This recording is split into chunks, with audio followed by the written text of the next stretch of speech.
አብይ አህመድ በኦሮምኛ ቋንቋ አስተላለፈው የተባለው አደገኛ ንግግር ከራሳቸው የኦሮሞ ሊቃን ዘንድ ከፍተኛ ተቃውሞ ማስተናገዱን ቀጥሏል።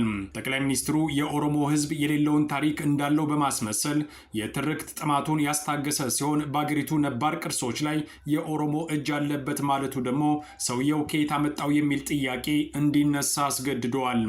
ላሊበላ ግንባታ ላይ ኦሮሞ ነበረበት ያለው አብይ አህመድ አክሱም ላይም የኛ ድርሻ ነበረበት ሲል አዲስ ታሪክ ይዞ መጥቷል። ኢትዮጵያም የተገነባቸው በኦሮሞ ነው ሲል ትርክቱን ቀጥሏል። ሰፊ መረጃው በሰዓቱ ይቀርባል። ከፍተኛ የብልጽግና መከላከያ ሰራዊት አባላት ሰራዊቱን ይዘው ፋኖን መቀላቀላቸው ተነገረ። የሰራዊቱ አባላት ሚኒሊክ ዕዝን የተቀላቀሉ ሲሆን ጦርነቱን ማሸነፍ እንደማንችል ስለተረዳን ብልጽግናን ከርተናል ብለዋል። የአማራ ሕዝብ ይቅርታ አድርጎላቸው ወደ ቤተሰቦቻቸው እንዲመለሱም ጠይቀዋል። በሌላ በኩል የአገዛዙ መከላከያ የግለሰብ ተሽከርካሪዎችን ወደ ጦር ግንባር በማሰለፍ እንዲወድሙ እያደረገ ሲሆን ጥያቄ ያቀረቡ ባለ ንብረቶችንም እስር ቤት አስገብቷል። ዝርዝሩ በሰዓቱ ይቀርባል። በጎንደር ክፍፍልና ህገወጥ ተግባር ለመፈጸም የሚሯሯጡ አካላት ከድርጊታቸው እንዲታቀቡ አፋብን አስጠነቀቀ። የጎንደር አንድነትን አጠናክሮ ለመቀጠል ህዝቡንና ሰራዊቱን ማዕከል ያደረገ መድረክ የተከፈተ ሲሆን የግል ጉዳያቸውን ለማሳካት የሚንቀሳቀሱ አካላትም ማስጠንቀቂያ ደርሷቸዋል። ጥያቄ ማቅረብ የሚቻለው ድርጅታዊ መስመርን ተከትሎ ብቻ ነው ያሉት የአፋብን አመራሮች ከዛ ውጪ የሚደረግ እንቅስቃሴ ተቀባይነት የለውም። ዝርዝሩ በሰዓቱ ይቀርባል። የአሜሪካ መከላከያ መስሪያ ቤት ፔንታጎን ዩፎን የተመለከተ አዲስ ቪዲዮ ለህዝብ ይፋ አድርጓል። ተንቀሳቃሽ ምስሉ ምድር ላይ ያልታወቁ በራሪ አካላት በተለያዩ ጊዜያት ሲፈነጩ የሚያሳዩ ናቸው። ፕሬዚደንት ዶናልድ ትራምፕ ከዚህ በኋላ ጉዳዩን በተመለከተ ከህዝብ የሚደበቅ ነገር አይኖርም ብለዋል። አሁን በቀጥታ ወደ ዝርዝሩ አልፈናል።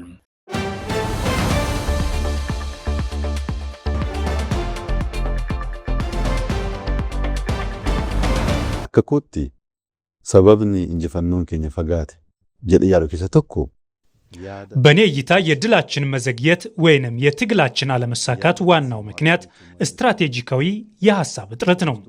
ጥያቄው እንዴት እንደሚመለስ ስትራቴጂ ነድፎ አቅምን አዘጋጅቶ ለመጓዝ የስትራቴጂ ሐሳብ ያስፈልጋል። ስትራቴጂያዊ የሆነ የብልጽግናው ቁንጮ አብይ አህመድ ትላንት በኦሮምኛ ቋንቋ ባስተላለፈው መልእክት ኦሮሞ የአገሪቱ ባለቤት ስለሆነ አይገነጠልም ሲል ፎክሯል። በዚህ ብቻም ሲያበቃ አብይ አህመድ ኦሮሞ ኢትዮጵያን የመሰረተ ነው በማለት ዋናው የአገሪቱ ባለቤት እሱ መሆኑን ለማሳየት ሞክሯል። የአማራ ሕዝብ ታሪካዊ እሴቶችን ለመናድ የቀረበ በሚመስለው በዚህ የአብይ አህመድ ንግግር የኦሮሞ ሕዝብ ላሊበላን የሰራ ጭምር ነው አብሮም ነበር በማለት የታሪክ ሽሚያ ውስጥ የገባበትን መልእክት አስተላልፈዋል። ነገሩ ግን በዚህ ብቻ አላበቃም። አክሱም ሐውልት ሳይቀር የኦሮሞ ውጤት ነው ሲል በአደባባይ ተናግረዋል። ይህ የአብይ አህመድ የግል ታሪክ የኦሮሞን ሕዝብ ለማጽናናት የቀረበ ከመሆን ባለፈ አንዳች ታሪካዊ ትርጉም እንደሌለው ራሱ ታሪክ ይመሰክራል። በመጀመሪያ ደረጃ የኦሮሞ ሕዝብ ሲጀመር ወደ ኢትዮጵያ የገባው በ16ኛው ክፍለ ዘመን ከዛሬው ሰሜናዊው ኬንያ እንደሆነ ታሪክ በግልጽ አስቀምጦታል ይባላል። ይህን የሚከራከር ወይንም ሊቀለብስ የሚችል ማስረጃ እስካሁን ድረስም አልተገኘም። በመሆኑም የኦሮሞ ሕዝብ ከመቼው ኢትዮጵያ ገብቶ ነው ላሊበላን የሰራው ወይንም አክሱምን ያነጸው የሚለው ጠንካራ ጥያቄ በመነሳት ላይ ነው። ከዚህ በተጨማሪም አብይ አህመድ መግለጽ የፈለገው ጉዳይ የኦሮሞ ሕዝብ ሀገር በግንባር ቀደምትነት እንደገነባ ነው። አብይ አህመድ ራሱን ለማታለል ይህን ቢለምቅሉም ሀገር በግንባር ቀደምትነት የተገነባው በአማራ ሕዝብ እንደሆነ ልቦናው ያውቀዋል እየተባለ ነው። በእርግጥ ሀገር በመገንባት ስራ ውስጥ ሌሎች ሕዝቦች ሚና የላቸውም ባይባልም የግንባር ቀደምትነቱን ቦታን የሚወስደው ግን የአማራ ሕዝብ ስለመሆኑ በታሪክ ምሁራን ዘንድ ለክርክር የሚቀርብ ጉዳይ የሚሆን አይደለም ተብሏል። በዚህ ብቻም ሳያበቁ የታሪክ ምሁራን እንደሚያስረዱት የአማራም ሆነ የኦሮሞ ሕዝብ እኩል ኢትዮጵያዊ ቢሆንም ታሪካዊ መሰረታቸው ግን በእጅጉ የተራራቀ ነው ይሉታል። ለዚህ ደግሞ ምክንያት ብለው የሚያቀርቡት የአማራ ሕዝብ ከየትም የመጣ ሳይሆን ከክርስቶስ ልደት በፊት 1000ኛ ዓመት ላይ መኖር የጀመረ መሆኑ ነው። በውጤቱም የአማራ ሕዝብ ከየትም የመጣ ሳይሆን ኢትዮጵያ ውስጥ የተፈጠረና ኋላ ላይ ራሷን ኢትዮጵያን የፈጠራት ነው ይሉታል። በመሆኑም ይህንን ታሪክ መቀበል የማይፈልገውና አንድም ቀን ስለ አማራ ሕዝብ ታሪካዊ ዳራ መናገር የማይፈልገው አብይ አህመድ ዘሎ የኦሮሞ ሕዝብ የሌለውን ታሪክ እንዳለው አድርጎ ለማቅረብ የሄደበት ርቀት በብዙዎች ዘንድ ቁጣን ቀስቅሷል። በዚህ ብቻ ያላበቃው አብይ አህመድ መሬት የኦሮሞ ሕዝብ የህልውና ጉዳይ ነው በማለት አደገኛ የሚመስል ሐሳቡንም የሰነዘረ ሲሆን በቀጣይ የሚወረሩ ቦታዎችንም ያመላከተ ተደርጎ ተደርጎ ተወስዷል። ለዚህም ደግሞ ማሳያ አለ። በቅርቡ ያልቃል ተብሎ በሚጠበቀው የምክክር ኮሚሽኑ ጉባኤ የአማራ ክልል የሚበታተን ሲሆን አገውና ወሎ ቤተ አማራ ደግሞ ራሳቸውን ችለው ክልል እንዲሆኑ ፕሮጀክቱ ተጠናቋል ይባላል። በመሆኑም አብይ አህመድ በትላንትናው ዕለት መሬት የኦሮሞ የህልውና ጉዳይ ነው እያለ የቀሰቀሰው ነገ አማራ ክልል ሄደህ መሬትን ተረከብ የሚል ትርክት ለመፍጠር መንደርደሪያ ሊሆን እንደሚችልም ተገምቷል።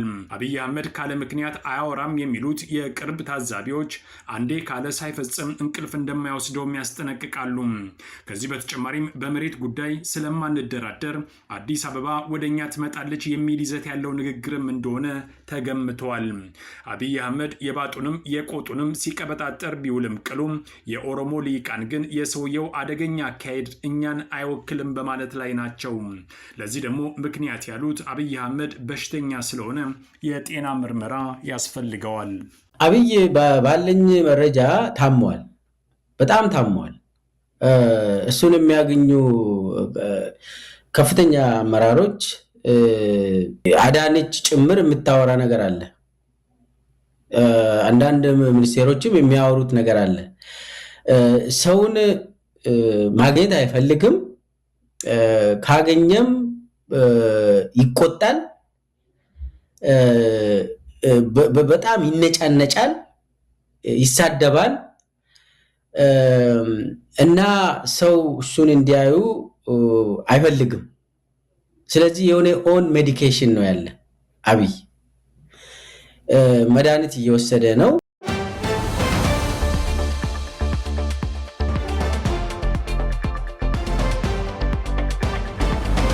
የብልጽግናው አገዛዝ ሰራዊት ከያቅጣጫው ፋኖን በመቀላቀል መፈራረሱን እንደቀጠለ ታወቀ። የአገዛዙ 802ኛ ኮር የ47ኛ ክፍለ ጦር የሎጂስቲክ መምሪያ ኃላፊና የ48ኛ ክፍለ ጦር የሰራዊት አባላት ከያቅጣጫው በመፍረስ ወደ ምኒልክ ዕዝ 102ኛ ኮር መቀላቀላቸው የተሰማ ሲሆን ሌሎች የአገዛዙ ሰራዊት አባላትም ወደ ፋኖ መምጣታቸውን ቀጥለዋል ተብሏል። ዛሬ ነሐሴ 2 2018 ዓ.ም በሰሜን ወሎ ዞን በራያ ቆቦ ወረዳ የአገዛዙ 47ኛና 48ኛ ክፍለ ጦር 10 የሰራዊት አባላት ከስምሪት ቀጠና በመጥፋትና ሙሉ ትጥቃቸውን ከነ ተተኳሽ ጋር በመያዝ ወደ 102ኛ ኮር 49ኛና 65ኛ ክፍለ ጦር ተቀላቅለዋል። ከመጡት የብሪተኛው አገዛዝ የሰሜን ምስራቅ ዕዝ የ802ኛ ኮር የ48ኛ ክፍለ ጦር የተዋጊ መሐንዲስ ወታደሮች መካከል እንደተናገሩት ከሆነ በአሁኑ ሰዓት በሰራዊቱ መካከል የእርስ በርስ አለመተማመንና ከፍተኛ የሆነ መጠራጠር፣ ዘር ተኮር ግድያ እንዲሁም አድሏዊ አሰራር ከጊዜ ወደ ጊዜ እየተባባሰ መጥተዋል። የብልጽግናው 47ኛና 48ኛ ክፍለ ጦር የሰራዊት አባላት አያይዘው እንደተናገሩት ከቅርብ ጊዜ ወዲህ እየተለመደ የመጣው ሰዎች ብቃት ሳይኖራቸው በኮታ ምደባ የስርዓቱ ሰዎች በመሆናቸው ብቻ ማለትም የኦሮሞ የበላይነት በግልጽ የሚታይበትና ሌላው የሰራዊት አባላት የሀገር ባለቤት የማይሆንበት መንገድ እየሰፋ በመምጣቱ ለመታገል ደስተኛ አለመሆናቸውን ተናግረዋል። በተጨማሪም የሰራዊቱ አባላት በገለጹት መሰረት በሀገሪቱ ተከታታይ የእርስ በርስ ጦርነትና የአማራ ህዝብ የሚያሳየን ጥላቻና መሰላቸት በተለይ ህዝቡ የፖለቲካ፣ የህገ መንግስት፣ የዲሞክራሲ፣ የእኩልነትና የነጻነት ግልጽ የሆነ ጥያቄ ያለው በመሆኑ ጦርነቱን ማሸነፍ እንደማንችል በማወቃችን የሚከፈለውም ህይወት ከንቱ መስዋዕትነት መሆኑን በመረዳት የበደልነውን የአማራ ህዝብ ይቅርታ በመጠየቅ ወደ ሀገራችን መግባት እንፈልጋለን ሲሉ ሀሳባቸውን ሰንዝረዋል። እንዲሁም የ47ኛና የ48ኛ ክፍለ ጦር የሰራዊት አባላት ሀሳባቸውን ሲጨምሩ የጠላት ኃይል የሚይዘውን የሚጨብጠውን በማጣቱ ሁሉም ያገዛዙ የሰራዊት አባላት የመዋጋት ስነ ልቦና የሌለው በመሆኑ ባገኘው አጋጣሚ ህይወቱን ለማትረፍ ስለሚፈልግ እንደ ህዝብ የአማራ ህዝብና የአማራ ፋኖ ካገዛዙ ከድተው የሚመጡትን የሰራዊት አባላት በሰላማዊ መንገድ አቀባበል እንድታደርጉላቸው ሲሉ የማጠቃለያ ሀሳባቸውን ሰንዝረዋል። በመጨረሻም የአብይ አህመድ የብልጽግና አማራ ጠል አገዛዝ በ2010 ዓ.ም በትረ ስልጣኑን ከተቆጣጠረ በኋላ በአማራ ህዝብ ላይ ታይቶ የማይታወቅ በደል በመፈጸሙ ምክንያት የአማራ ፋኖ ብሔራዊ ንቅናቄ አመራርና የሰራዊት አባላት ጭቆናን በመቃወማቸውና ተገፍተው የወጡ መሆናቸውን በመረዳት አምባገነኑን ስርዓት ለማስወገድ ከምንጊዜውም በላይ የአማራ ወጣቶችና መላው የኢትዮጵያ ህዝብ ከጎናቸው እንዲሰለፉ ሲሉ ጥሪያቸውን አስተላልፈዋል። ይህ በእንዲህ እንዳለ ተስፋ የቆረጠው የብልጽግናው መከላከያ ሰራዊት የግለሰቦችን ተሽከርካሪ በግዳጅ ለውጊያ እየወሰደ እንዲወድም ማድረግ መቀጠሉን ከቦታው የወጣው መረጃ ለአስራት አመልክተዋል። ይህ ድርጊት የአማራን ህዝብ በኢኮኖሚ የማድቀቅ ለማርቀቅ እኩይ ተልዕኮ አካል መሆኑ የተነገረ ሲሆን ይህም በኦህዴድ ፖሊሲ ምክንያት የሚፈጸም መሆኑ ነው። ጸረ አማራውና ሀገር አፍራሹ የብልጽግናው የመከላከያ ሰራዊት በአማራ ክልል እያካሄደ ባለው ውጊያ በርካታ ወታደራዊ ንብረቶቹንና ተሽከርካሪዎቹ እየወደሙበት መምጣቱን ተከትሎ የራሱን ንብረት ለማዳንና የህዝቡን ኢኮኖሚያዊ ህልውና የበለጠ አደጋ ውስጥ ለመክተት ሲል የግለሰብ ተሽከርካሪዎችን በማስገደድ ለውጊያ አገልግሎት አውሏል ተብሏል። በተለይ የሰሜን ምስራቅ እዝ የመከላከያ ሰራዊት የራሱ የሆኑ ወታደራዊ ኦራሎች፣ ካሶኒዎችና የኮንቮይ ተሽከርካሪዎች ከፋኖ ጋር በሚደረገው የፊት ለፊት ውጊያ እየተደመሰሱበት በመምጣታቸው ተቋማዊ ንብረቱን ለመቆጠብ በሚል ስልት የዜጎችን የግል ተሽከርካሪዎች በግዳጅ እየቀማ ወደ ውጊያ ቀጠናዎች ይዞ በመግባት እንዲወድሙ እያደረገ መሆኑን የአስራት የመረጃ ምንጮች ቦታው ላይ ካሉ የዓይን እማኞች መረዳታቸውን ይገልጻሉ። የድርጊት አገዛዙ የአማራን ህዝብ በወታደራዊ መንገድ ብቻ ሳይሆን መደበኛ የኢኮኖሚ እንቅስቃሴውንና የህይወት መሰረቱን በማውደም በኢኮኖሚም ለማርቀቅ ካለው ጽኑ ፍላጎትና እኩይ ተልዕኮ ጋር ተያይዞ የሚፈጸም መሆኑን ተጎጂዎች አጋልጠዋል። ዜጎች ጥረው ግረውና ለፍተው ያፈሩትን ንብረት በግፍ በመቀማት ለጦርነት ማገዶ የሚያደርገው የአገዛዙ ኃይል ተሽከርካሪዎቹ በውጊያ ወቅት ሲወድሙ ምንም አይነት የካሳ ክፍያ ከመካድ አልፎ በባለ ንብረቶቹ ላይ ተጨማሪ በደል እየፈጸመባቸው ይገኛል። ንብረታቸው በግዳጅ ተወስዶ በውጊያ መስክ የወደመባቸው አሽከርካሪዎችና ባለ ንብረቶች ህጋዊ ካሳ እንዲሰጣቸውና ያጡትን ንብረት እንዲተካላቸው ጥያቄ ሲያቀርቡ በአገዛዙ የሰራዊት አዛዦች ዘንድ የጽንፈኛ ደጋፊዎችና አባሪዎች ናችሁ በሚል ለእስርና ለተለያዩ እንግልቶች እየተዳረጉ ይገኛሉ። በተጨማሪም ከፍተኛ ወታደራዊ አዛዦቹ እኛ ሰራዊታችን እያለቀብን ይህ ሁሉ ወታደራችን እየወደመብን እንዴት እናንተ ስለ ንብረት ታወራላችሁ በሚል በተጎጂዎች ላይ ከባድ ዛቻና ማስጠንቀቂያ መስጠታቸውም ተነግረዋል። ይህም አገዛዙ የወታደራዊ ኪሳራውን ለመሸፋፈንና የህዝብን የኢኮኖሚ ህልውና ሙሉ በሙሉ ለማድቀቅ እያካሄደ ያለው እኩይ ተግባር አካል ነው ተብሏል።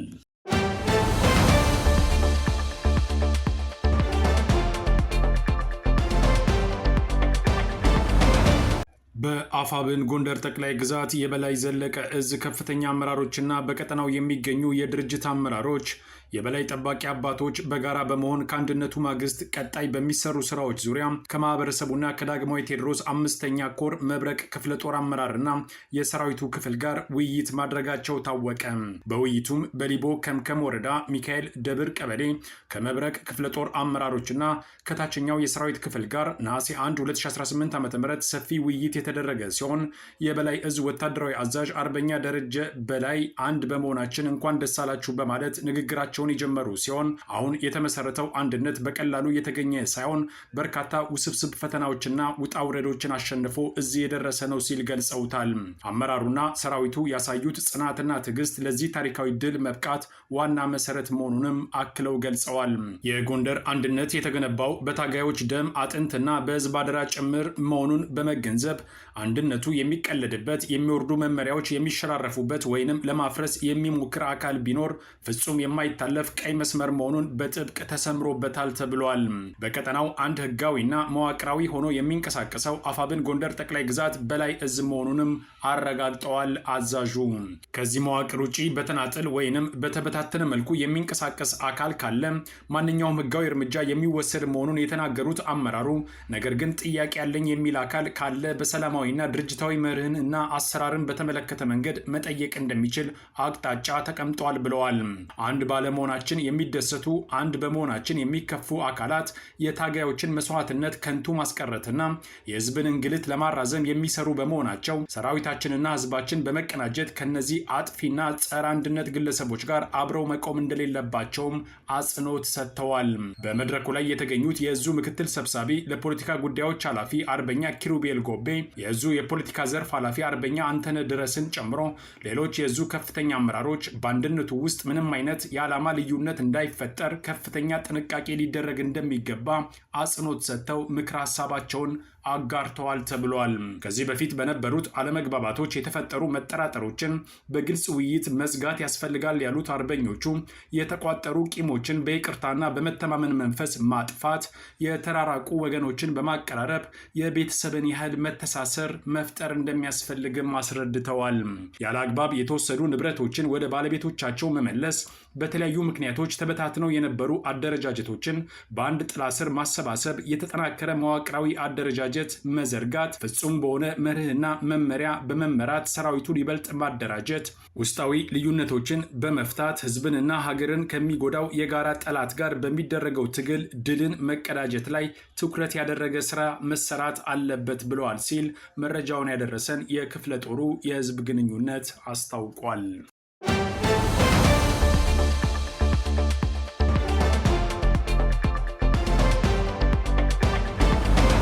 የአሜሪካ መከላከያ መስሪያ ቤት ፔንታጎን ምንነታቸው ያልታወቁ በራሪ አካላት ዩፎዎችን በተመለከተ አዳዲስ መረጃዎችን ይፋ ማድረጉን ቀጥሏል። እነዚህ መረጃዎች ከዚህ ቀደም ያልታዩ ቪዲዮዎች፣ ምስሎችና ሰነዶች ናቸው ተብሏል። በአንድ ቪዲዮ ላይ እንግዳ የሆኑ አካላት በመካከለኛው ምስራቅ መኖሪያ ሰፈር አካባቢ ሲያንዣብቡ ይታያል።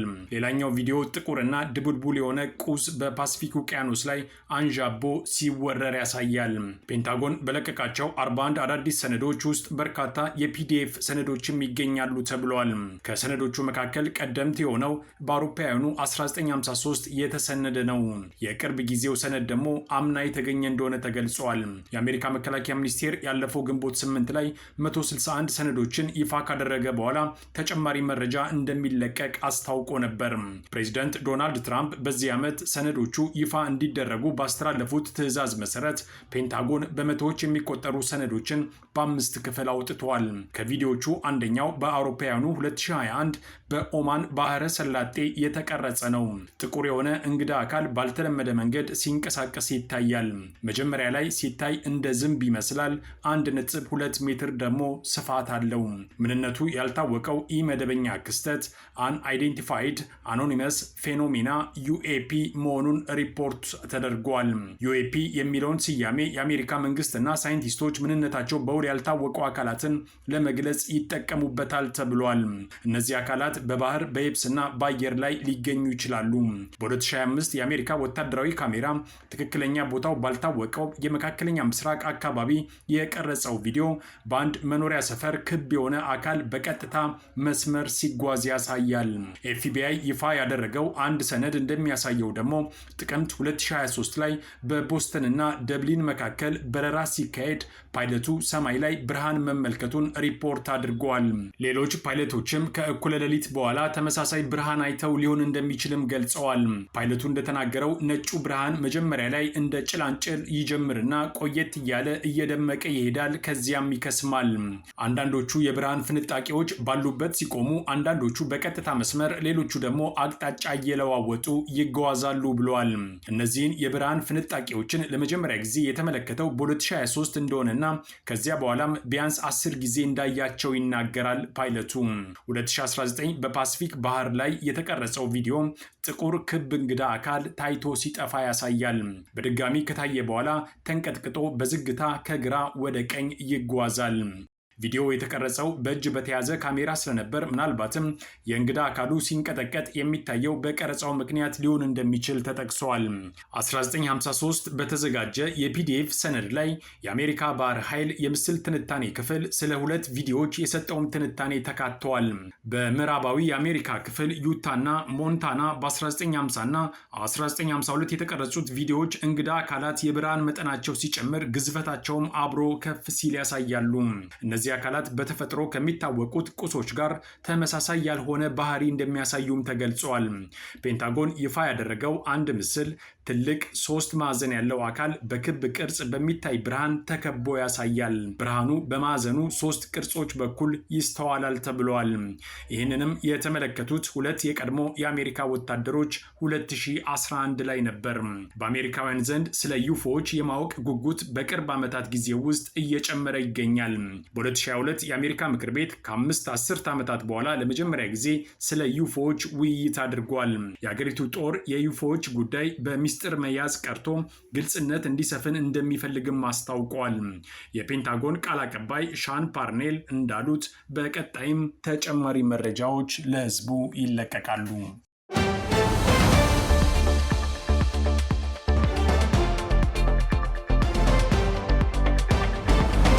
ከአስራት ብሮድካስቲንግ ሰርቪስ ለዕለቱ የነበረን ዜና ይህን ይመስል ነበር። አብራችሁን ስለነበራችሁ ከልብ እናመሰግናለን። በያላችሁበት ሰላም